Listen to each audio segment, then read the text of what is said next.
नमस्कारः। वयम् अद्य संस्कृतेन कथं सम्भाषणं कुर्मः इति पठामः। आदौ परिचयः, स्वपरिचयः। मम नाम किरणः। मम नाम किरणः।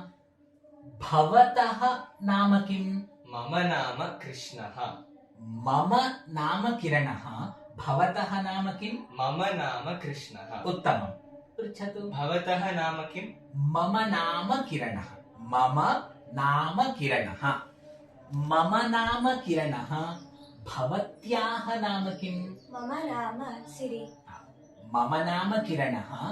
भवत्याः नाम किम्? मम नाम सिरि। सिरि। उत्तमम्। मम नाम, भवतः नाम, भवत्याः नाम। पृच्छतु।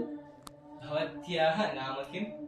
मम नाम सिरि। भवतः नाम किम्? मम नाम कृष्णः। पुनः। भवतः नाम किम्?